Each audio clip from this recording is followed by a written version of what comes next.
Welcome to the Four Brewers Podcast. My name is John Holzer, and as always, I'm joined by Jason Harris on mute. Goozy Greg Nagel. Let's try that again. Welcome to the Four Brewers Podcast. My name is John Holzer, and as always, I am joined by Jason Harris, not on mute. Goozy Greg Nagel. And Tim Mather. And this week on the show, we are going into another episode curated by Mr. Scott Windsor from Windsor Homebrew Supply Company, which the first show is releasing as we're recording this on the 8th of January, 2022. That show is coming out tomorrow on Sunday or Monday, whatever day I decide to put it out. I'm calling this segment Windsor Curated or Curated by Windsor. I think Windsor Curated sounds more fancy. Yeah, it rolls off a little better. Because I want this to be, it's going to be a regular thing we do on the show, and it should have a proper name. So we are going into episode 2 of Windsor Curated, and this time he sent us beers from Drie Foneinen out of, God, I didn't do my research, Belgium brewery, I'm assuming. Yeah, look at me. The host of the show doesn't know what we're doing. Sent us some whales, actually. You can get these at local bottle shops around town. Scott has a nice variety, one of which isn't usually sold in the United States. It's called Tuver Bowl. It's actually a collab that Drie Foneinen did with brewery Loter Bowl. I don't know if I'm saying that right. So that's pretty cool. The way this works is we give Scott a budget, and he basically says, okay, I can send 16 or 20 of these beers. That's 4 or 5 to each of us. And we give him money for it. So it's we're scratching his back. He's helping us get content for the show and awesome beers because Windsor Homebrew, not only are they a great homebrew shop, they have some awesome beers. And Scott goes out of his way to get these. And I think Greg, when he went to Belgium himself to get these beers, right? I think he was there a few months back, yeah. And I was super jealous. He went to, obviously, the De La Seine that we had on the last time. And he went through Germany, did a trip through Cologne. And I think that he came back or had a box shipped over from Drie Foneinen. So hopefully, I'm super excited. These beers are like my top tier, all time delicious treats. Yeah, especially since we all have them. That's the cool part. Like we all have the same beers, and we're recording remotely, so it's really nice. These are expensive beers to buy, so this is a treat. This is a treat episode, you guys. Yeah, I'll say it. Like we dropped $200 on this show for these beers. So like we're paying, I'm sure there's some kind of homie hookup discount, but he's making money off this. And I love how excited Greg is. I can feel it. No, I am too, dude. I've only ever had the Armand and Gaston and like kind of some of the more basic ones, but some of these like nicer blends I've never bought. I know that this brewery is like it was, at least in my smaller beer circle and back in my like old hood, like a get, and a lot of people were like going around finding it, and like somebody even like mispriced it and like tricked out somebody into getting like 4 bottles for super cheap. And so I know that it's got some pull behind it, but I don't think I've ever actually had it. So I'm technically, I don't know if things have changed. They're not a brewery; they're a blendery, basically. Okay. So they get product, and I think they may age it. They may store it and blend it accordingly. I'm not sure how it works now. I think didn't they have a fire not too long ago, like 6 years ago or something, and something burned down. I can't remember. I swear that was them. And I think they also put out a spirit because some of that stuff went bad. Somebody Google this for me because I'm pretty sure it was I'm something right. like they had a HVAC failure or something where Maybe like, that's what it was. everything got really hot or something weird like that. But they distilled the stuff that basically went bad, and they someone brought it on the show. I forgot who it was. It wasn't Matt. It was somebody else. It was Jesse Friedman. That's right. Jesse, when he came and did the show in person at my house, he brought some of that spirit that they made. It says traditional lambic brewery and authentic goose blendery, more than 135 years. Ooh. Okay, so they're calling themselves a brewery. Okay, cool. So they make beer and they blend beer. So I think their lambic probably blends stuff from other breweries. But according to lambic.info, they also have small quantity beers of like blondes, lagers, porters, and stuff like that they produce as well. They're in Beersel is the name of the town that they're in, by the way, which is a very appropriate place for a brewery to be based on name alone. Yeah. Which is near Brussels, Belgium. The mussels from Brussels were raised on Brussels. So before we dive into these beers, a couple things I want to take care of. We have a new supporter on Patreon. At the $1 level, this Kara Tucker is giving us her money. So thank you, Kara, for supporting us on Patreon. The ongoing glassware update. I have like 3/4 of them shipped out at this point. I had like 12 that were meant to go out on Tuesday, but the post office never picked them up. They picked them up today. I had like 3 requests to have them picked up, and I think our normal mail person was on vacation, and because I saw the delivery guy for the post office like delivering things at 6:00 at night, and that's not when she usually comes. She comes at like noon or 1. So another batch have gone out. I plan on getting the rest of them shipped out within the next couple weeks. And even for those that have stopped supporting us on Patreon for one reason or another, if you still listen to the show, you will be getting your glassware. Just because you stopped giving us money doesn't mean you don't get that glassware. You still qualify for that glassware, so you will be getting your glassware. And also, earlier today, I dropped off something at Jason's house, a Christmas present that I picked up for him. And we talked about it before the show, and he said he's going to open it on the show. I don't know what it is. You even wrapped it. How wrapped. I fancy. did. I wrapped it this morning. Should I open it now? Go for it. It's well, I'm not going to say anything. What could it be? I'm gonna find out. It's your glassware. Your 4 Brewers glass. Or is this? Oh, what is it? It is it glass? It's a new podcast mic. Oh my god! John hates my fucking Yeti so much. I hate it so much. It's a Shure is it MV7? I think it's the MV7. Greg has that mic, Those and are Greg's sexy. audio is just fantastic. I never Thanks. ever have an All issue right. with his audio. Now I gotta find a new arm and shit. Let me talk. No, it should work with your arm. I'm pretty sure. I also don't like this arm. Well, Okay, in that well- case, then go ahead and get a new one. Cool. But if I gotta slang this to somebody, I can be like, "Yo, I got the mic and the arm. You want?" There you go. That? Yeah. A little tech talk with 4B. The cool thing about this mic, it's like a smaller version of the Shure SM7B, which is a $400 mic. This is a little bit cheaper than that, but this has an XLR analog output. It has a USB output. It's got capacitive touch controls for volume, mixing, and muting on the mic, which is cool. And it's got, the cool thing is Shure has their own software that has auto leveling and compression and noise cancellation built in.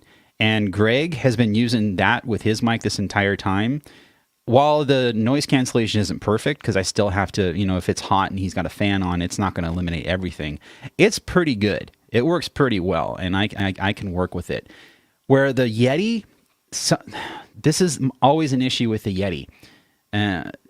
Sometimes your audio will just automatically shift to the right channel, I've stay Yeah, there. I've had that problem too, where it weirdly the stereo gets fucked up. So And do I you don't know hear what it in your causes it. headphones when that happens? I don't hear it on myself, but I can see it in the levels on Audacity. Okay, there you go. And so I can fix that by basically taking your right channel and using that as the mono channel, and it's Right. fine. The other bad thing about that Yeti mic is, correct me if I'm wrong, you have the gain turned all the way down, right?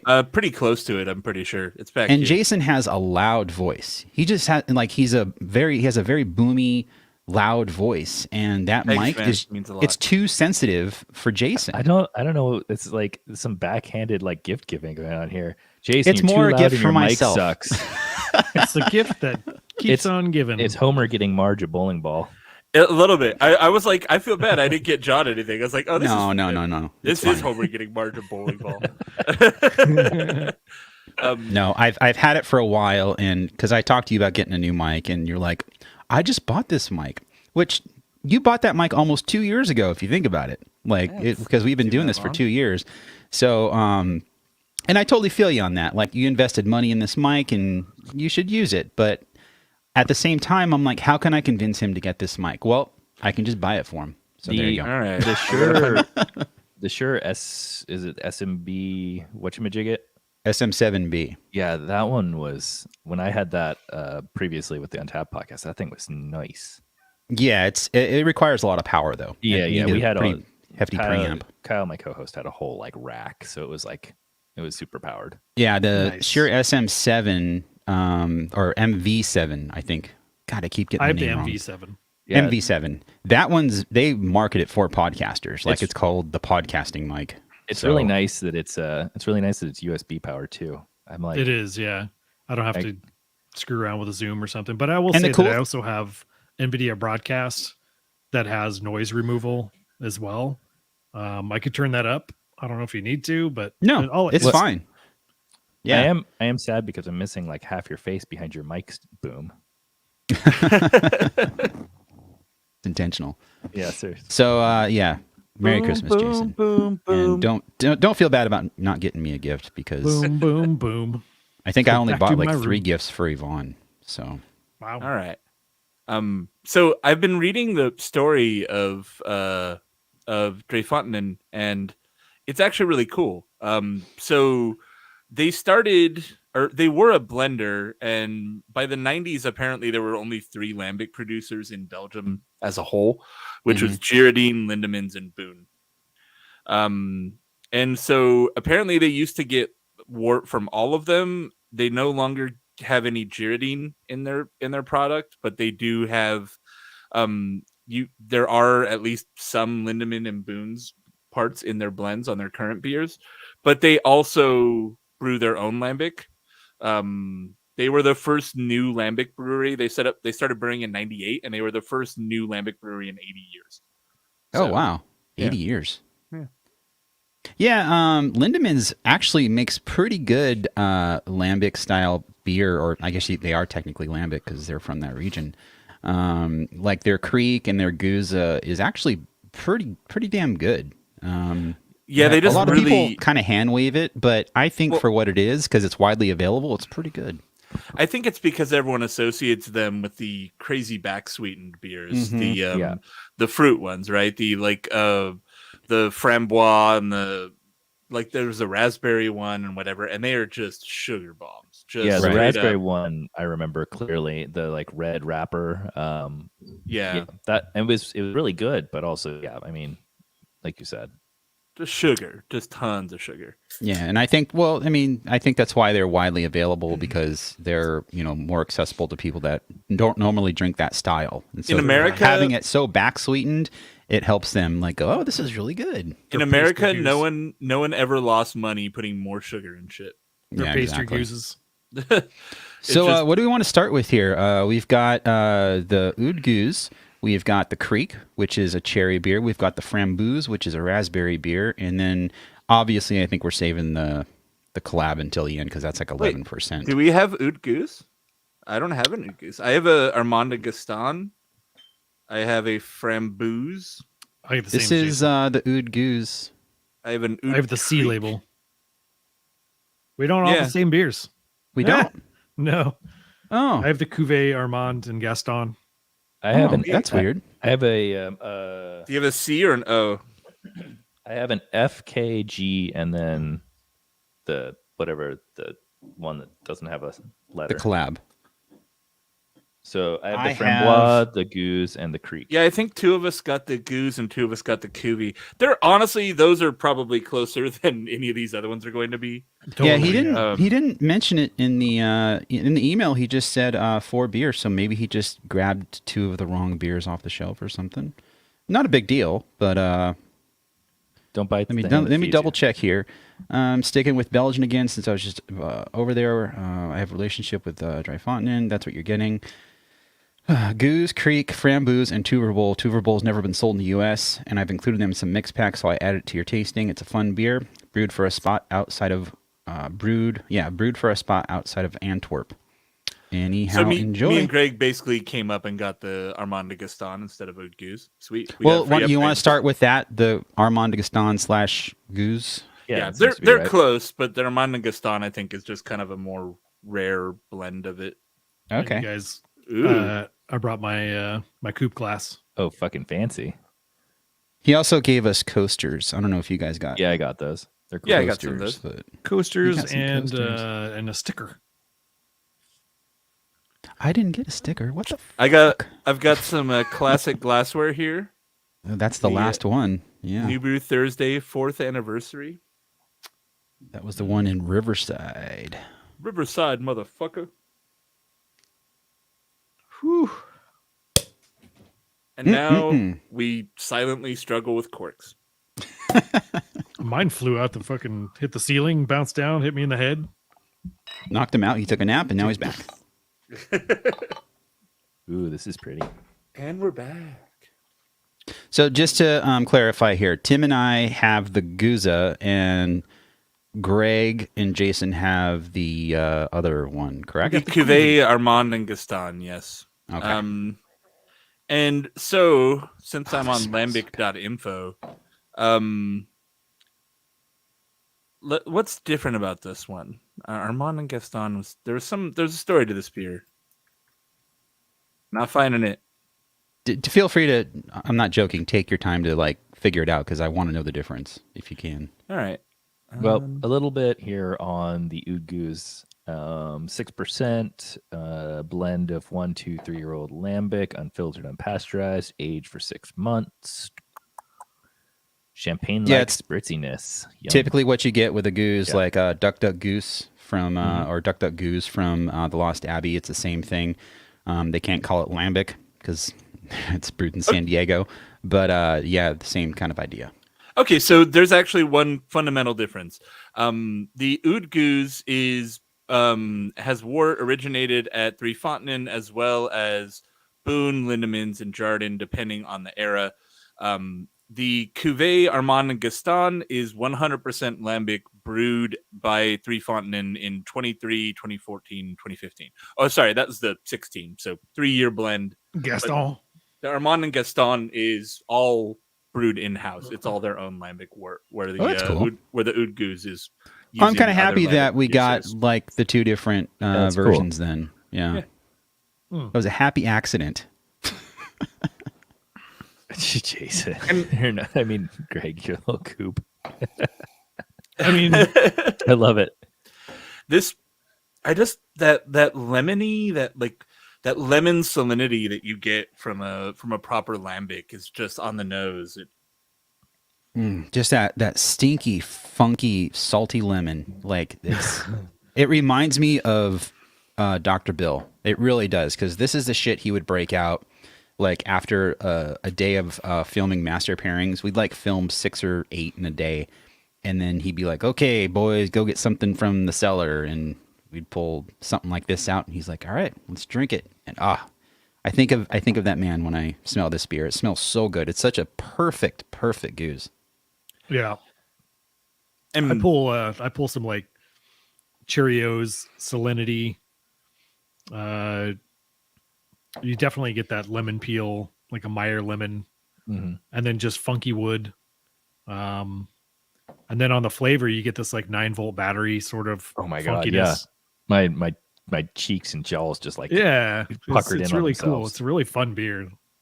This I would say is tart, but not sour. It's got a little bit of tartness on the front. There's a bit of that Brett funk in the aftertaste, like the Yes. finish, that retro nasal, like you exhale and you're like, oh, that's a little bit funky. Yeah, I'm getting the same thing on the goose here. It's it almost comes off a little bitter, but it's definitely like a Brett character coming through. It's kind of I'm not going to Phenolic. say papery. Yeah, phenolic. There you go. It's something that it kind of reminds you of bitterness, but it's not bitter. It's more of it's kind of an off flavor, to be honest. But I think it's appropriate for this style. I'm bitter Brett. I wish I had the beer. Me, bitter Brett. If you guys ever Attempted a new character. Nobody's appreciates bitter Brett. obviously Not I'm the even old little. guy in the room. Do you guys remember what record stores used to smell like? Like, yeah, I get some of that out of this beer. With Yeah, they actual smelled records? like funk and cardboard, right? Yeah, exactly. I mean, minus the cardboard, but you get like this vinyl-y, I don't know. Dusty, kind of lived in. I mean, Yeah. because record stores are they basically smell like everybody's house. Because record stores usually have used records and they've been in someone's house for like decades or whatever, and you just mix all of those aromas together, and that's a record store. It's And weird that's how how it's you come get a back. goose. It's weird how it's come back around where like record stores are record stores again. Yeah, I Like- guess they're like highly sought after now. Like people who are making records are selling out. If you're No, buying that's- physical media, then a record is what you want. Like, why would I buy a CD? I can just download that. Does But, CDs sound better? I mean, um, records but kind of sound CDs like. don't sound better than a digital file that I can just download. Well, technically, a CD is yeah. just a digital file on a disc, right? And it's a magnetic storage medium, which in theory is going to fade after a couple decades. So 10 years It's- ago, I would say CD is definitely superior to MP3, but now that we have such huge storage capacity on our devices and fast internet, and Apple, everything is lossless on Apple, you're basically listening to CD quality. yeah, where a record you have like a tangible item and it'll be there for 100 years if I want it. Well, and Yeah. I mean, I'll be usually dead. the art on an album is cool, and you have the, Yeah. like hipster factor, and then some people just want that scratch. Like I would want a record just because I kind of want the slightly imperfect touch. But also, It's a to your fun- point, The warmth sorry. of it is really nice. Of just hearing the little crackles and stuff is, Mhm. yeah, it really brings a character to it that I like. And If it I'm did gonna have a physical media experience, I want to have a physical media experience. so I'm gonna get you a Laserdisc player. Betamax. Yeah, there you go. No, Or Laserdisc yeah. is just a giant ass CD. Yeah, that's true. I should have gone with the, like you said, like a VHS. Get or a- Betamax. Here's your Betamax, buddy. Dude, I've noticed people are like ironically releasing cassette tapes here and there. Yeah, I have it's one made from a- Refused. come Yeah. back, God. I I, Those I are actually, Does anyone even have a tape deck? I don't No. know. I don't have a tape. Yes, I have a tape deck on an old like radio that has a CD player on top. I think that's the only CD player and cassette player we have. I have a tape deck in the Buick. I should just Ooh. bring all my tapes around in there and just go around be in the 90s. Mhm. I cleaned out a closet in my hallway because I've been doing a lot of home renovation stuff lately. And in 1999, yeah, I recorded every performance at Woodstock 99, at high speed on VHS. So it's like good audio quality and everything. I had 15 VHS tapes. And I'm like, this is so awesome. I can watch these forever. And I never watched them. And I just ended up throwing them away. Because I'm like, when am I going to go through these? I can just YouTube it. I was fascinated by the idea of being able to record stuff. I recorded everything. I taped stuff off TV. I remember I recorded a VHS tape of me beating a video game. Well, foreshadowing. Oh my god, dude. What's hilarious is I was like, yeah, who would do that? And I looked and I found like 40 of them online of that same game. I was like, who would record themselves beating the Aerosmith gun video game? Everyone on YouTube. There's like 4 different people that have that exact video, full playthrough where you rescue all the Aerosmiths. And now people are millionaires from doing the same thing on the internet, Yeah. day in and day out. Yeah. It was wild. Yeah, so that's that was the last of my VHS tapes. And as far as a tape deck goes, I took that. It was a collab that Refuse did with Coffee Company. I forgot which one, but they sent you a bag of coffee and like a cassette tape of their new album. I'm like, okay, and it's just sitting in a cabinet somewhere. Like I'm not going to listen to a tape. So, but overall, this is fantastic. I mean, I hate to generalize like this, but it's the definition of goose, right? It's I would it's say perfect. too, for the people that are less initiated, I would say the Cantillon is the brewery that has all the name recognition and gets all the hype. Mhm. But people who know that these are the guys. Like That seems to be the takeaway. Like I was mentioning earlier with people who were like all stoked up on it. Like it seemed to be far more after the Three Fontaine than the Cantillon. But Cantillon always had like this hype factor. If somebody had a bottle of it, it was like, oh my gosh. Now, I think it even comes down to their how easy it is to say their name. Like Cantillon is just a cool name, right? Not Totally. that Drie Fontaine isn't, but like Cantillon, like they make good beer and they have a great brand behind them. you know what it is that people did that they've been warned not to do for decades? They forgot about Dre. dude. Hat tip. And also, just in English, it's Three Fountains. It's not like Cantillon. That explains. the logo. explains their logo. Their logo kind of looks like a pawn Three shop butts. logo, right? I mean, that's what I think of when I see it. But yeah, it's a fountain. Yeah. It's Tub cool. Girl. Oh God, I was not gonna do it. You went there. Leave it to But Greg. dude, I was gonna just roll right through that and say on the bottom label there's the assemblage, and there's stuff I can't read. It's so it says small. in degree 75 saison 1819. Yeah, that'd be nice to know what it says. Assemblage. Bottle date was 5. Let's see, the 16th day of May 2019, and best by 2039. Oh, I love that. I'm gonna buy a bottle just to keep to input. Will I be Google alive Calendar. in 2039? I don't know. Well, because I think I think that's about the time that quarantine will end. Probably. Exactly. I think they're required to put a expiration date in Europe, right? I believe so. Yeah. They just like eyeball it, like, It's like, Is this beer? So this is TUVERBOL, right? Am I being too used? Yeah. and not being able The to read cursive? 11% one. Yeah. Okay, it's like a collab. That's why it comes up. I was like, I can't even find this on Untapped under them. if you Yeah. go to their I put the website, proper it's on link. there. I put the proper link in our show notes for Untapped for this. It's definitely from that brewery. Yeah, if you go to their website, you can order a bunch of stuff in Europe, obviously, but Tuverbowl 2020 assemblage blend 45. I don't know if this is the same lot. So yeah, there's nothing in English on the bottle here. Has anybody figured out the story of this beer? Which one? wait, The Tuver Bowl.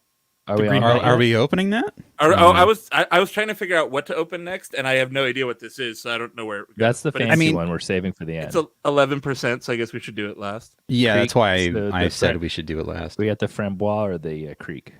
I just noticed Let's- like there's different color bottles too. Like, what's up with that?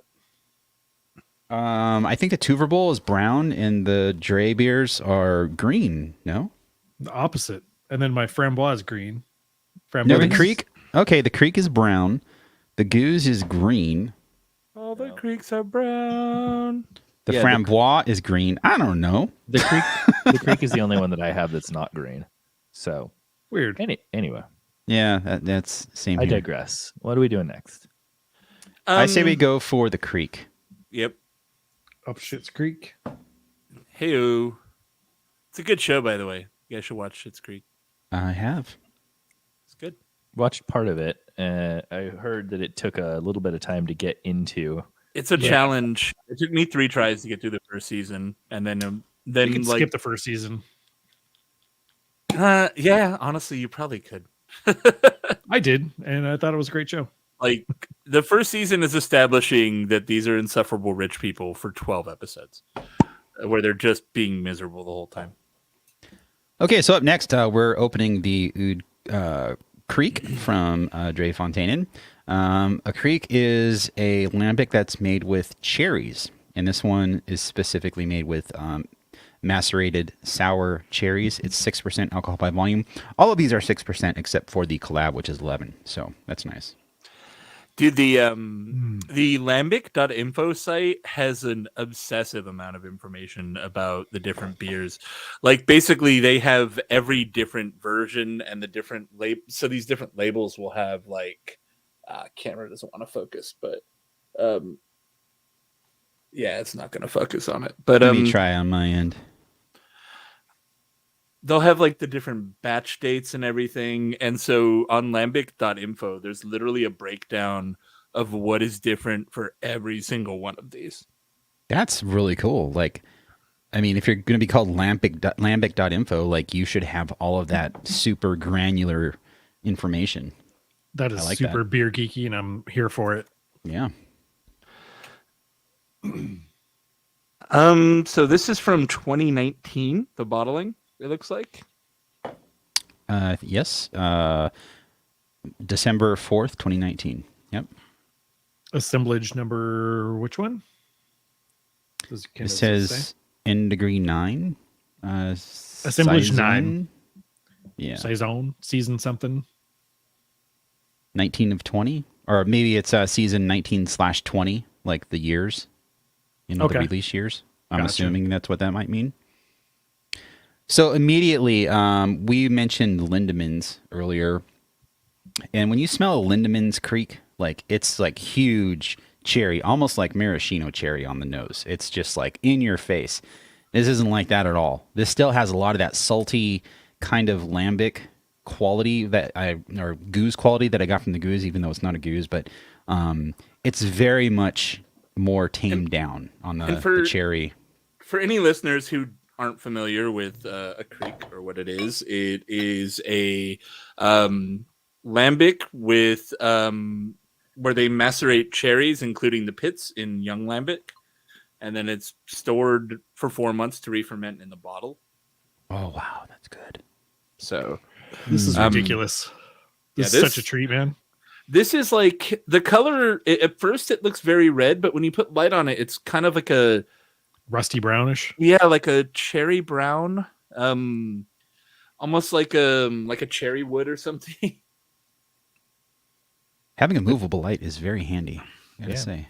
The sweet camera.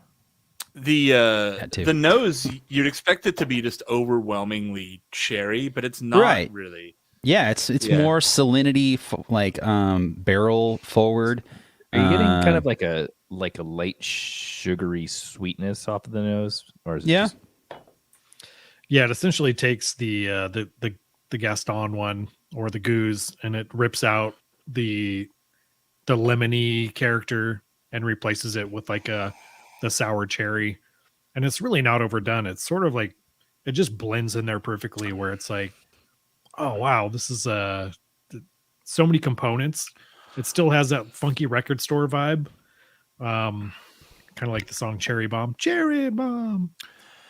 The funk finish is gone though. That bready, that funky bread at the end, it's not really there. This one finishes a little bit sweeter, but again, like you took a bite of a cherry, the fruit, not like cherry flavor. Yeah, I think going into the flavor on this, it's a lot deeper with the cherry than it is on the nose. The nose is more of a whiff of cherry. Like you can definitely tell it's made with cherries, but the flavor is, like I said, is deeper. It's like you are biting into the fruit, and you can like almost feel, it sounds bad, but you bite a cherry and it kind of bursts in your mouth, and you get that like impact of flavor as it bursts in your mouth, and that's what you're getting from this beer. But it's not overwhelming. Like, again, not to shit on Lindemans, but they kind of overdo it, right, with the fruit, and it's not like that. It's a great balance of like funk and deep cherry flavor. Yeah, it sort of reminds me of those Amareño cocktail cherries that you'd put in like a fancy old fashioned. Oh yeah, If yeah. you buy a bottle, a jar of these cherries, it's like $45 for like a little tiny bottle. That's, I don't know, probably I've had one in my fridge for a year now. It's probably just all crystallized by now, but it has it has that level of like luxury cherry in there. It's not like, just cheap maraschino. Yeah, it does definitely have like the Luxardo cherry or something. Like if you've Mhm. ever had those cocktail cherries, Mm-hmm. it's very much reminiscent of that combined with the flavor of a lambic. This is like a perfect, just drinkable. It's got a sweet flavor without being overpowering. It's got a lot of layers to it. Like you can pick up different elements as you drink it. Just a really fucking cool beer. I've actually never had this one, so I'm very excited. Same. It's really cool because it's almost it's literally like taking the Goose that we just had and it kind of messing with it a little bit and that cherry flavor coming in. Like, I mean, I know you all basically said that and described it that way, but I just wanted to like reiterate that I'm totally getting that too, which I think is really cool. And yes, it's not like overly sweet and cherry and fruited. It's the subtleties of it, and honestly, like the pucker on this one, I feel like is a little more on. Jason, you just said like tart with the other that we had, kind of like that tart shock. Right. This has a little bit more of the sourness, probably from the sour cherries coming through. This for me, I know we're talking about how well balanced it is and whatnot, and it is, but this is a bottle I'd split with someone still because it's still a little too much fruit for me. Like, I'm not a big sugary fruit guy when it comes to beer. And this is a 375 bottle. So it's a great size to split with someone and drink like as a dessert beer. But I think it's very well executed, obviously. It's a fantastic beer, and the depth of the cherry is what's most interesting to me. See, to me, I think this one, due to the complexity of it and the tartness, I bet you somebody who's better at pairing than me could pair this really well with other non-dessert dishes.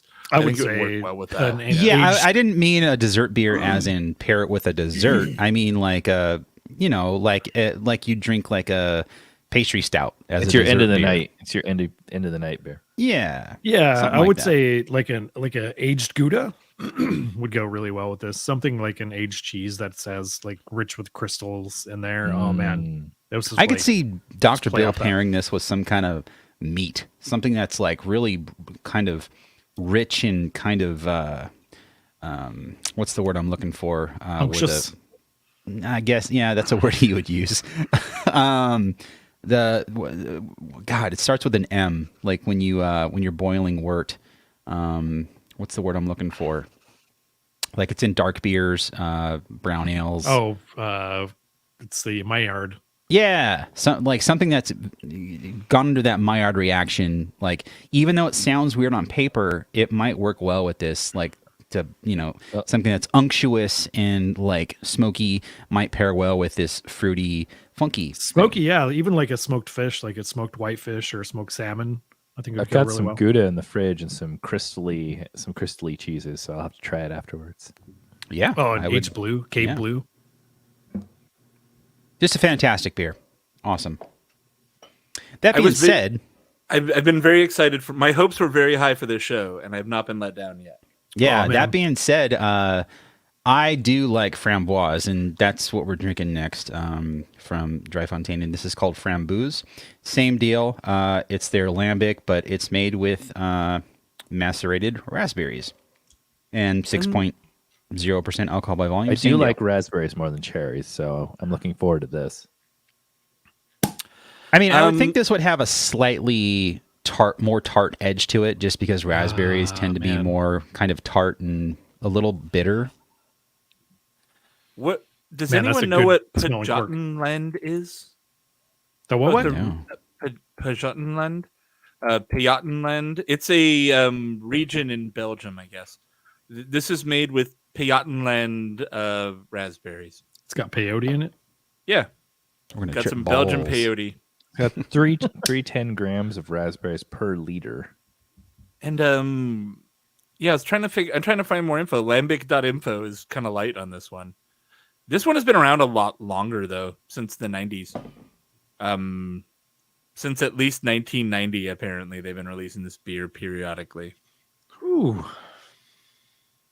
That is a totally different smell. And now for something completely different. This one too has a little bit more of a head developing than the Creek. The Creek for me poured pretty much flat without a head. It wasn't flat, but there was also no head just on it. cool parts of the experience. So the Armand and Gaston, the cork and the cage on the cork is anodized green. On the Creek, the cage is anodized kind of a red color. And then on this one, it's anodized like a pink, like a rose color. Yeah. Which is just very nice little extra bit of experience for, a premium beer. Yeah. It's attention to detail, right? Gotta love it. Yeah, and the dates on the cork. Oh, wow. This smells funky. Whoa. It is funky Holy to death, shit. dude. I did not expect that. Yeah, same. Holy moly. It's almost farty. It blows off pretty fast. Oh, yeah. Woo. Wow. There's a sulfury note on that. That's for sure. Trying to explain this level of funk, though, is hard. That's I'm happy though. It doesn't smell like the same beer, but with raspberries, it's like a whole different experience. Totally different beer, right? So the color on this, I would expect it to be much more red. This is like kind of a rich golden color. It's looking a little more brown on camera than what I'm seeing it, but this is not. I would expect the raspberry to give it a lot more color than it did. I will fully admit that the smell is very off-putting to me. It's a little. I can understand that. It is. It's funky, like dude. It's like Marky Ramone's 1980s rap hit, "Funky Man." Nope, that doesn't work. Just crits the fucking camera. Do it on the side, like there you go. No, pull the light. There you go. Yeah, it doesn't work. You just need a better camera. Fuck off. Ed John's gonna get it for you for Christmas. My birthday. My birthday. Next year, I'm going to buy you a $2,000 camera to stream on. You need that 6400 life. Mm-hmm. Okay, does it taste better than it smells? Oh yeah. Yeah, actually, there's not much funk on the flavor at all. Yeah, there's not much raspberry either. It's more of a highlight than compared to what the Creek was with the cherries. Yeah, Okay. the cherry felt like a lot more of a critical component of this, where this is it's a bit more tart, a bit more sour, but it's very similar to the traditional goose. Yeah, this one seems very similar as opposed to the cherry, which you could tell there was that sort of soury cherry sweet thing going on. And I don't know, maybe it's just in the aroma that this one goes crazy because damn, like I have to get past that. There's a lot more barrel on the nose on this one too. I'm getting oak in the aroma. Okay, yeah. And so this is 310 grams of raspberries per liter. That seems like not that much. Yeah, it seems pretty subdued, right? I mean, 310 grams is actually that's like 10 ounces. So per what? Per liter? Half a pound of raspberries per liter. A little Okay. over half a pound. So that's actually quite a bit. I guess depending on the specific raspberries, you're going to get, different intensities, I guess. And maybe these were just kind of subtle raspberries. And this is, it's funny because it's normal for lambic, but if you look at the ingredients on the bottle, water, barley malt, raw wheat, raspberries, old hops. Yeah, definitely old hop. Does it say old hops? It says old hops. Yeah. They use that for any other lambics, I'm sure. Oh, I love it. It just, normally you'd say something like aged or something, but just old hops sounds very like, and whatever hops. old hops we've had lying around for a long time. Yeah, and the reason, again, even like Beechwood Blendery, Beechwood Brewing, they do the same thing where you just let the hops dry out, get very, very old. I think they even have like a heater they put them in because you want none of the hop character to come through. You're using the hops strictly for bittering, strictly for balance and preservation purposes, and that's pretty much it. I like how they call it I wonder old. if they put them in like a food dehydrator or something. I remember they had something at Beechwood that they put them in because they pulled out a big old bag of like just brown, ugly looking hops. Like you would never ever brew with those, but they're perfect for lambic style beers. Speaking of Beechwood Blendery, they just made a beer for Scott at Windsor that's named after his first band, I think. Jason would know that, right? The Luminaires or no, not Luminaires. What was his first band before Umbrella? The Lindsay Diaries? No, I don't remember. There was a what it's band called. after that. But they did a beer release just for Scott. That's really cool. cool. Good guy, Harrison. Keeper Harrison. Keeper. Yeah, he's a keeper, turns out. Dude, Yeah, I'm trying to wrap my head around this beer. I just can't. There's just nothing. There's no words that pop in my head. Like it's like old fruit leather. Yeah. To me, it's a little too acidic for what I want out of a lambic. It's much more on the sour acid side. Yeah. I'm trying to. I wish I could break down the aroma more. I want to say like a shirt you ran 6 miles in and then wrang out the sweat and let it dry for a day. It's pretty, yeah, it's up there. It's the nose salty is and real funky. Yeah. And I have a lot of shirts that like smell like that. Like I recycle, like I wash my shirts, but they get to a point where if you don't buy like an expensive like Nike running shirt, if you just wear like a white t-shirt, it will just retain that aroma and you just will stink even if it's clean. And that's what I'm getting from this shirt or this beer. It just has a really challenging aroma. I think this is a very good beer, but in the context of this lineup, I would much rather drink the other two. Ironically, this has by far the higher untapped rating of the three that we've had, which so just far. boggles my mind. I wonder how I this don't know if I'd buy this one again. I wonder how this would pair with like a camembert cheese that's just like completely just rotten, Limburger? stinky, like just smelly. I'm trying to remember the cheese. There was one cheese that I had that was like too funky even for me. It was like a soft rind cheese that inside was just liquid. Yeah, that's camembert. Yeah. Hold on, I want to correct Jason just for a second. It may have the higher rating, but it has 3,200 ratings as opposed to 32,000 or 68,000 for the other two. So okay, it may have a higher that's a fair average point, just because yeah. there's a shit ton less ratings. So Good call. Personally, not a huge fan of this one. I can appreciate the complexity, but it's thrown my It is. I mean, it's thrown my funk radar just Buy way this off. beer if you want something challenging. This is Sure. a very challenging beer, and for better and for worse, right? I mean, like Tim and I are both dads. Does this ring any bell of like no. baby barf? It's not like butyric acid, but baby barf is not butyric at all. I was just gonna funky... while you guys were talking, I was gonna say I don't get anything off about it. Like I think butyric is something that would be an off aroma, even in something funky like this. But baby barf isn't super butyric. It's sort of like what they just ate, like baby food coming up. You're gonna you're triggering that sort of like thought. I'm trying to think back to the last time that happened, and then it's like funky old ass fruit leather that has been sitting on a sidewalk bench for a few weeks, and then there's flies, and then you're waving out the flies, and it's like, oh, what's that smell? It's like it sounds this. the way we're describing it is coming through. Yeah, the way we're describing it sounds much worse than it is. Yeah. But there's a lot of weird flavors. It's like that minus 100.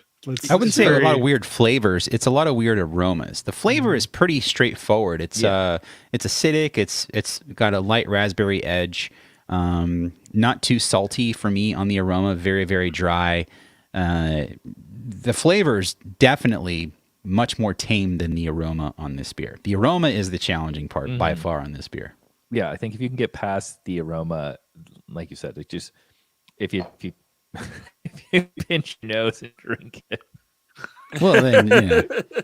I mean, I am acclimating to the aroma too, so it's. It I'm seems to making have it mellowed sound. out quite a bit. I'm being a bit dramatic, so I'll admit that. Like I can appreciate what it is, and I'm sure there are many people who completely separate thoughts on this being amazing, and I'm sure it is. But taste wise, pretty good. It's got, like John just said, more of like that sour edge. But yeah, it's complicated and kind of weird.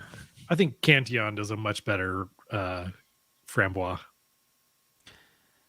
Yeah, my memory of that one, it's been a while, but my memory of that beer, I don't remember it being nearly as, again, challenging. Yeah, what's their framboise called? Rose de Gabrinas or Lou Pepe? No? Lou Pepe Framboise? Oh, okay. I'm thinking of what's the one with the naked chick on it? Like she's like getting felt up or something. I don't remember. I think that's Rose de Gabrinas. I have no idea, man. Yeah, the Rosé de Gambrinus. Yeah, I think that might be what that label is. Anyway. Oh yeah, it is like a woman sitting on someone's lap with the just having fun. They're having fun. That's all. It's like she's giving a lap dance, but actually is into it. Yeah, my two for bowl just went crazy. Oh, mine didn't. Yeah, speaking of which, we're opening our final beer from, well, this one's actually not from Drie Foneinen. This is from Brewery L'Autre Bowl, and it's a collab with Drie Foneinen. This is an 11% alcohol by volume. Triple, yes. It's a mix. So it's apparently a blend of a Belgian triple with Drie Foneinen Lambic. I will say on the label here, this is the 2020 vintage, according to the label. This says 9.6. So Untapped's at 11. This is actually 9.6 on the bottle from what we're drinking. So, whoa, that one exploded. Yeah, I'm gotta fucking be careful with this shit. So I don't put my fucking eye out. Just go ahead and dump it on that mic and just kill it properly. Again, podcasters, don't buy Yeti shit. It's all fancy looking and performs like crap. So this one does have. I don't think any of the ones that I poured have had any head on them. So yeah, this one's got a little bit of. What the fuck did Greg do? Did you just dump it right in? I'm telling you, Greg, he just has super clean glassware. That's what Greg's got to. He's got a butt plug glass, so that's probably why. Chug. All right, just do like a blowjob shot. Just take it down.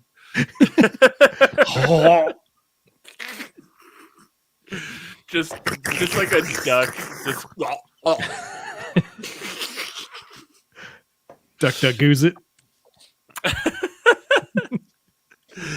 You just go around the table and you're like duck, duck, duck, goose, and you put the small glass of goose in front of them, and they have to take it down like a duck. We gotta play duck, duck, goose. Oh man. So just reading a brief description on Untapped, it says it's a mix of a strong triple like blonde top fermenting ale with lambic from Drie Foneinen, and that's kind of what I'm getting on the nose. You get like kind of a sugary, big triple character that's kind of cut with a slight acidic burn. I think on the nose. That's exactly it. Like I remember what a triple should smell like, and we obviously just had all these gooses and like the lambic sort of sour, and I'm like in my brain is like, wait a second, there's two things going on here, and I'm picking both of them out, which I think is really interesting. Yeah, I think like I said, for me, triples come off very sugary on the nose, kind of crystal-y sugary. And like crystal sugar and like malty on the nose. You know what I mean? Cheerios. It's not quite big malty like a darker like brown ale would be, but like malty with like a sharper edge to it. And this is just malty with an even sharper edge on the nose. It's like a multi-millionaire. Worth noting, this beer, the non-vintage check-in on Untapped, there's 757 check-ins, and the vintages have like single digits. So this is a very uncommon beer, and almost all the check-ins that you see on Untapped are like in Europe. It has thanks Scott. Yeah, this is a really cool get. Yeah. It's got a really mellow, like for me at least, maybe coming off of the other beers that we just had, that could be an issue, but like it's very mellow on the flavor. Like it's really like upfront. It's got like this sort of mellow sweetness. I don't get too much. I don't get any real sour or pucker, and then it almost evaporates like real quick. The carbonation on this feels high. It's very prickly to me. It's like a triple carbonation, right? I mean, they're typically higher carbonated, I think, than I don't know. Are they standard beers? What's interesting though is that you've got kind of the light flavors you would get of a lambic, but it feels like that effervescence is like scrubbing it right off your tongue before you can really get a hold of it. Exactly. It's almost That's what like I'm feeling. it's like one of those like Listerine strips, and it's just like it's just disappearing. Yeah, for me, it smells like a spiced pear, like a spiced pear pie or something. Really mellow, but there's a booze component in there too. Like once you take a sip, like it's very soft and effervescent, and then it just warms your whole palate, and your gums kind of heat up with booze. Okay, I can see that. For me, go ahead, Tim. Oh, sorry. I was just gonna say to Jason's point, like I like it almost feels like after you have it, like it's there and then it just fades away. It's like you're trying to remember. It's like you're trying to remember a dream. It's like you're like, yeah, I can taste. I thought I could taste. It's gone. Yeah. For me, the flavor follows the aroma. Again, it's like it's predominantly smelling like a triple, but then gets cut with that acidic lambic edge, and that's the flavor as well. It's I don't want to say it's like just like a drier version of a triple, but it's a drier version of a triple with more acidic character to it. It's almost easier to drink than a standard triple. You know what I mean? It's not quite. Me, the trademark of a triple is that clovey kind of Belgian yeast character. I was just going to say that. Like, you don't get a lot of the traditional Belgian yeast character. No, it's kind of I'm not getting that at all, really. Like I said, the spiced pears, very mild. Pears aren't like a strong fruit. The spicy level is probably like a 2 out of 10 for me. But also, a triple is going to be a bit more. I mean, it's the booze level. You got like the double, the triple, and the quad. So the booze level on a triple is, I mean, it's not as high as a quad, but it's still fairly high. And I remember this is high for a triple. Oh, is it? Okay. I was curious because I remember triples kind of. I'm not BJCP, but in my head, a triple is 8 to 10, somewhere in there. Like that's where I would expect the triple to land, but again, I'm not the goddamn style guidelines. Are we in that same spot where I got in where I compared a double to a triple, and they're completely different styles? Where comparing a triple to a quad, isn't a quad more of a dark? Yeah, quads are completely it's dark candy sugar. Times 10 amped up. A double and a quad are kind of in the same wheelhouse, but a triple is like its own thing. Oh, yeah, okay. Exactly. Yeah. Okay. So to compare it to a quad, I see where you're coming from because I made the same mistake when I talked about a double and a triple.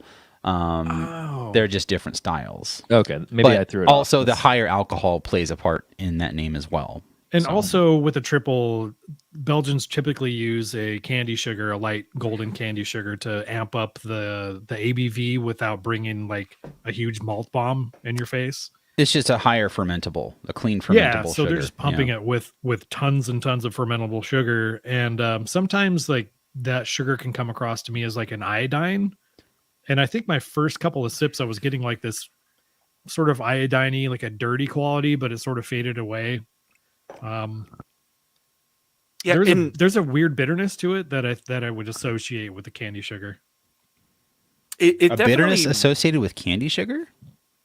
A flavor that's like a phenolic or something that on the finish there's it's not completely smooth. There's something that remains on your palate that's sort of bitter.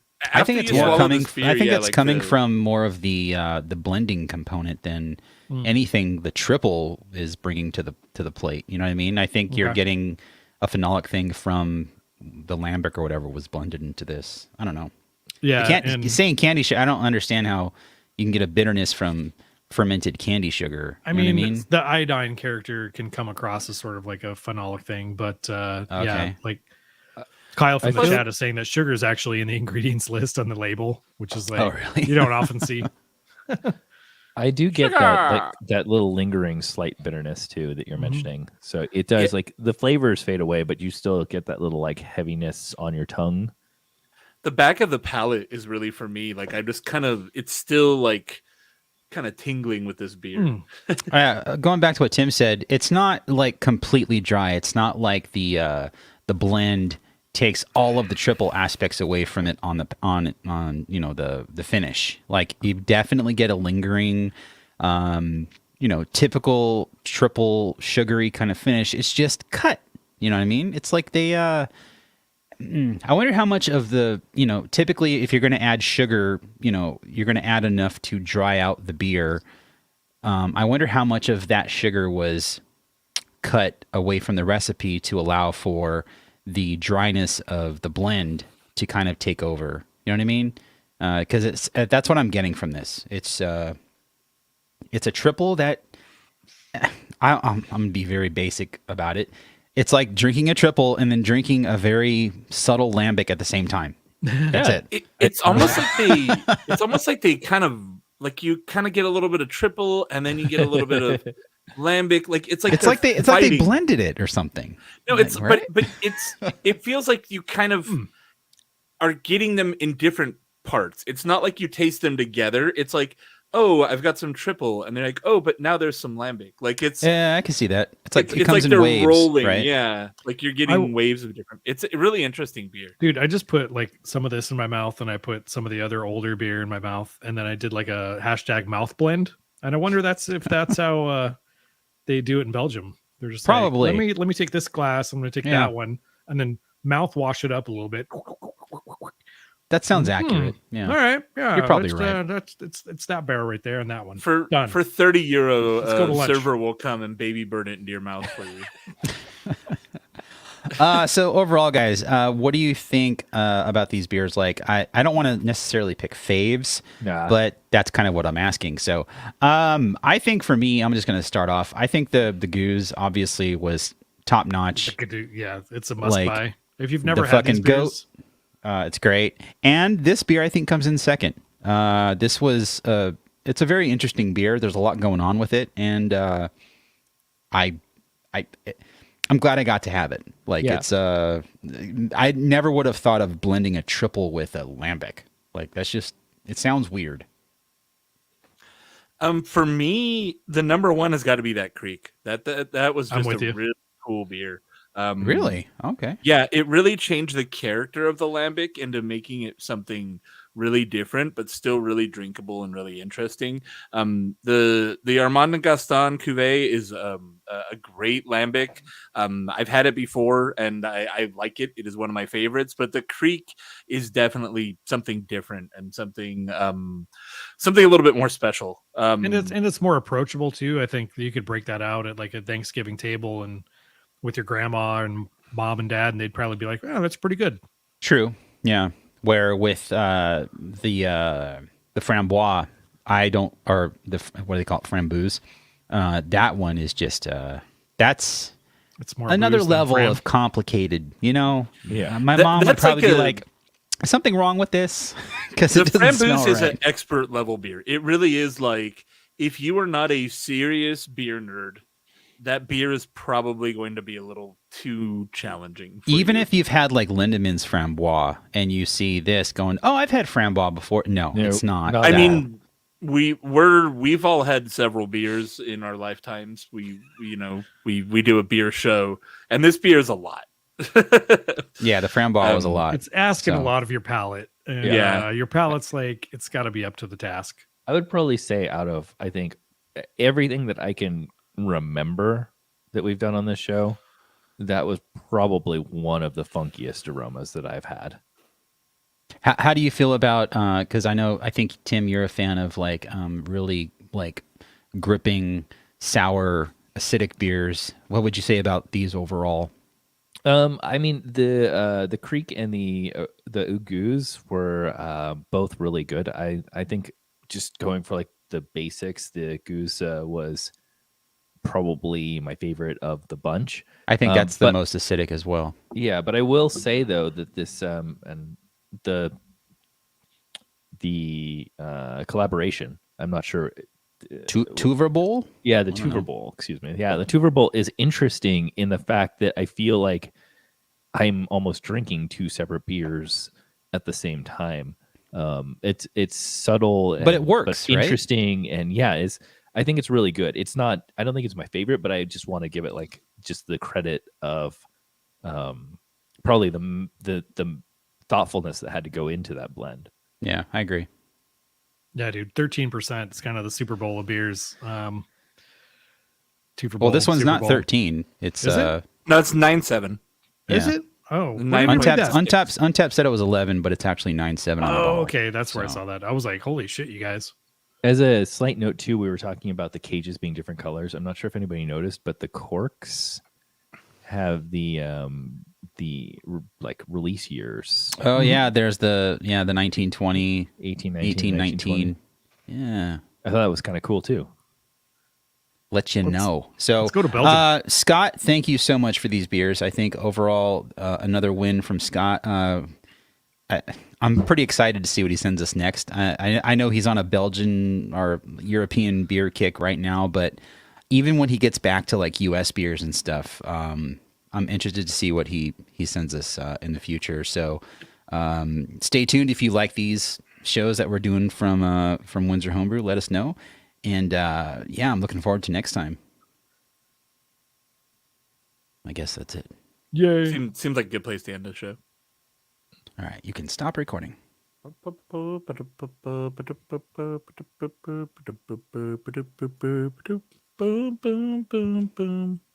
Oh shit! I got to change the year now.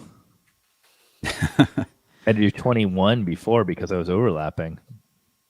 Jason, I will say with that mic, I would use the USB cable that came with it. It's like super long, but I don't know what you're using now with the broke Yeah, my I need a original one. super long cable because I want it to fish here and then it goes all the way back over. I to think the it's literally like 20 feet long. I don't know if it's me. The thing that I've noticed with Jason, not to bag on you at all, but I feel like there are Fuck you. certain points where his audio almost gets like loud and fuzzy just out Yeah, of nowhere. Tim, you don't have. Yep, you are right. Okay. Yep. I just I should It's get the a new mic. I'm telling you, it's the mic. Yeti mics suck. I mean Your I've setup, got- Tim, is better than like a Yeti mic, and you But- have a fucking $20 microphone. Yeah, this is whatever the 3-pack of like Shure like stage mics. Yeah, But I got it. It's all going through the Zoom, which is helpful. And now there's that's actually well, of course, that's doing all the work. now yeah. that there's furniture in this room, it's not as echoey. Yeah, No, you sound totally. fine. Yeah, I expected when you first moved in to have some echo, but that's not a big deal. Well, I was like, oh, it's cool. I can record in the closet because it's going to be fine. And then I'm like, there's no fucking power plugs in here. Oh yeah, there you go. Don't. Or I should Did say, you there's get a new router situation going on there? yeah, I did. Although I'm actually I have two hotspots set up. One that's like back here. That's the gateway that came with the AT&T fiber, and then there's a nicer router up front. Okay. But I haven't figured out which one works like the best. The one up front, if you're up front, works fine. I was reading about the fact like if you name them the same, like your phone or device will choose the highest signal. And I don't know. I haven't bothered. I just went with Eero. Like I bought the Eero Pro last year or the year before, and this year I upgraded because they had like massive discounts on Black Friday for the Eero Pro 6. Is it Eero Pro 6? I think it is, but it's a Wi-Fi 6 and all that. And I'm literally looking at my Eero. I have it on the studio table just so I have the closest Wi-Fi. So like my MacBook that I just bought, the M1 Pro Max, like I had that plugged into Ethernet because I wanted like just super fast internet, but it's plugged in. And so I unplugged that, and it's even on Wi-Fi now. I'm getting like 500 up and down on Wi-Fi on my MacBook. And it's just like, oh, it's amazing.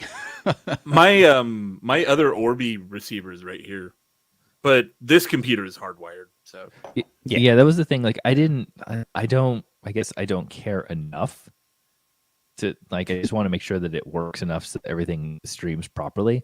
But the thing that I did do is because the apartment is wired, like there's Ethernet ports in different rooms. Oh, wow. So I have my router in the front of the apartment, which I mean, it's not that far. It's not a big apartment, but the router in the front is through the Ethernet. So it's getting the full gigabit to that one as well. So the Wi-Fi up front is also really fast compared. I think me, Greg, and Jason are all Ethernet, right? Yeah, I got Yeah, fiber. mine's Geta though. I don't have wall run. I have like a really janky ran through the attic shit.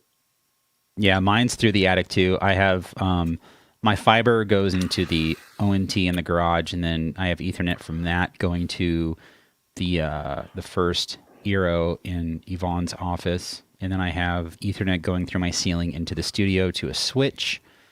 Everything is everything in the studio is on the switch except for my MacBook Pro and my iPad. And then I have the other Eero in my studio hardwired through the switch. So the only Eero that's communicating through Wi-Fi is the one in the living room, which when I first moved in, I drilled through the headers in the walls and ran wires so I could easily go up there and just run Ethernet down to that one. So having 3 Eeros hardwired together is like the dream. That's awesome. And even Eero's like, if you can do that, you will have fucking awesome internet. I know It makes everything better. I know the kid's streaming YouTube right now, and I'm obviously doing this, and I just uploaded 750 meg wave to our shared drive in like less than a minute, so my fiber is killing it. Yeah. I mean, fiber is the only way to go, man. On that note, dudes, thanks for the show. These beers were awesome. When do we want to hit up Scott again? We can do some of He our said own. whenever. I mean, Because I I don't want to, money wise, we Yeah. said we were going to split. So I don't know if you guys, it's going to be $50 a piece. So we're doing 50% Patreon, 50% out of our pockets. So if you want to Venmo or Cash App is that like per At the show, most. or is that per show, per Okay. Scott show. Well, depending on how much he spends. So if he, like this one, he spent 200, the previous one, he spent 120. So then that would be, divided by 4. What's that? $30 each? Well, divide that by 2, so 16 or $60, and then so 15 or $30 each. No, 30. Why cannot? Can I not? I'm okay. I mean, Hang on. it'll suss out to like what we would spend on beer normally, but No, yeah, exactly. I'm just trying. I just want to make sure, like, It'd be fit. So like the previous show would have been $15 each. oh, okay, This one, divided by 4, 25. so $25. Yeah, not 50, 25. Okay, That's still a hell that's of a more deal. reasonable. That's the cost of one of these beers, really. Yeah, that's fine. I was just curious. I was like, wait a second, are we doing like $50 each per show? I was like, fuck. I mean, Yeah, no, that well, would be the entire cost. I think right So- now we had discussed doing like once a month with Windsor, just so we don't kind of burn it out. Yeah, and this is the second one. And so the first one's coming out tomorrow. So this one will come out probably So, 2 or 3 let's weeks just- later. we can do our own themes or whatever. Randy's coming I'd up. say we just hit him up again in February and then get another one. Okay. That sounds good. Works for Cool. me. Bueno. Thanks, guys. All right, Tim. See you later, man. Bueno. See y'all later. Later. Bueno, bad. Oh, these were good. That's a lot of funk. We got the funk. Got the funk. Oh. Don't get Didn't us one of those dudes copyrighted. just die today or something? Not that I'd heard. Hold on. Who Turd. wrote that song? George Clinton.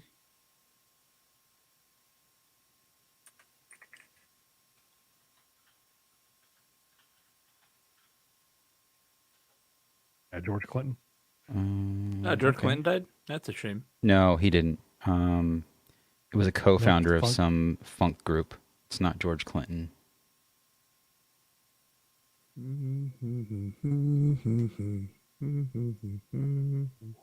Wow.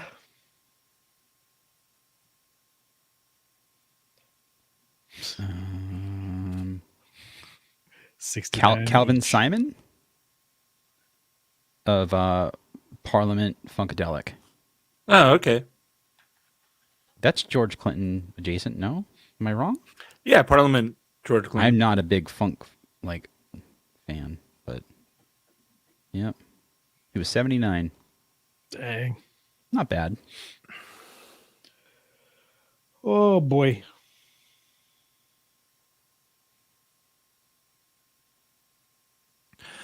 Alrighty, gentlemen. Well, I think Yep, I'm gonna wrap we'll it call up. I'll figure out what other shit I need to get this microphone to work.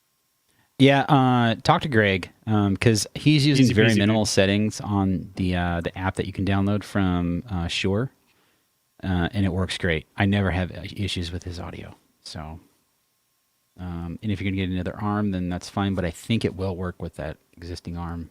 Yeah, which I've comes with a tabletop. really not liked this arm. Like it's very like it bends, and then it just wants to like kick back up all the time. It's slowly starting to be better, but for this is like at max settings, I can barely get the thing to fucking stay down. Yeah, Like for the first year I had it, it was like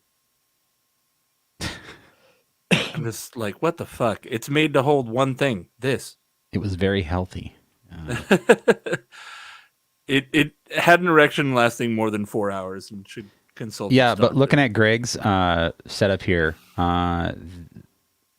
there's a near and far setting for the mic. I use far. I mean, yeah, Jason, you could try both, but if Greg uses far, then the far I would- thing, it doesn't complain if you're like way out here or way out. Like it picks up generally everything. Near, you got to be like high, like choked up on it, like studio. And so you're on auto level. So okay, I guess that takes care Auto of it. level. What about tone? You're on Don't touch it. natural. I guess bright would be if you have more of a low voice, and dark would be more if you have like a high pitched voice Never touched them. to compensate for it, or not Just auto. high pitched, but like more of a piercing voice. And then noise removal. That's all standard, right? No. So I've bumped it up in the past. Oh, that's the Bumped it NVIDIA down. broadcast, a separate app. Yeah, Okay. so that Is kicks this- down my. Is this a front firing microphone? Yes, you talk into the front. So I would need to kind of like flip this whole thing around, huh? Yeah, it's not side, it's Yeah. front. I'd have to figure that out. That just how Greg's using it is how it is. So Yeah, what's cool Yeah, about it this, wouldn't I work can with this turn it- stand. See? I can see it going up. Well, hopefully you can sell that and I don't know, get some. It's still going up.